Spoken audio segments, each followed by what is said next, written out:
6. And right now at 6, tracking Sally's damage. These are the sights that we've become all too familiar with this storm season. Trees snapped, buildings shredded, and streets flooded. This time it is the central Gulf Coast. And Sally, well, she's not done yet. We do have live team coverage for you tonight with Frank tracking Sally's movements right here in the KPRC studios. But let's begin with Robert Arnold. He's live in Gulf Shores, Alabama tonight. And Robert, that's where the eye of this storm came ashore early this morning. And did a tremendous amount of damage. As we were driving through the neighborhoods of Gulf Shore, we quickly spotted this one lady who was carefully walking through the debris that just surrounded her house. And it took us less than a minute of talking with this woman to understand that she really embodies the indecision a lot of coastal residents felt as Sally was approaching the coast and the pain that this storm has now left in her wake.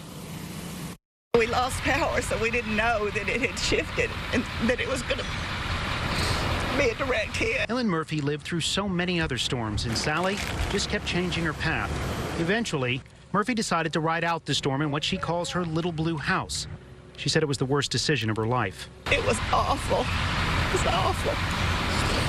I really thought we were going to die. As Sally's winds lashed the coast and floodwaters crept closer and closer to homes, Murphy says she gathered her companions, Sadie, Hannah, and Aubie, and huddled in the bathroom for more than 8 hours. I prayed a lot, I'm going to tell you, because, I mean, I'm 73 years old, and I've had a wonderful life, and I said, if this is it, then I'm going out with my little blue house and my 3 dogs. Eventually, the winds calmed and the rain stopped. Amazingly, Murphy's house escaped serious damage, but she is facing the cleanup of huge trees felled during the storm. But it just went on forever and ever.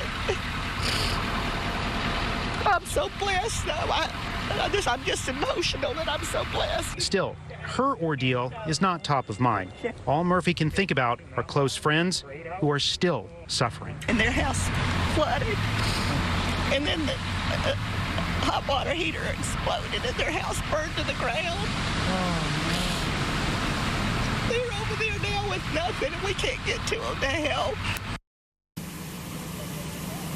Now, to be clear, Murphy says her friends are okay. It's just that she wants to be able to be with them. But coastal towns like Gulf Shores and neighboring Orange Beach are keeping a dusk till dawn curfew in effect, especially since hundreds of thousands are still without power. Now, Sally moved through this area before the sun was even up. Let's bring in Chief Meteorologist Frank Billingsley to tell us where Sally is now.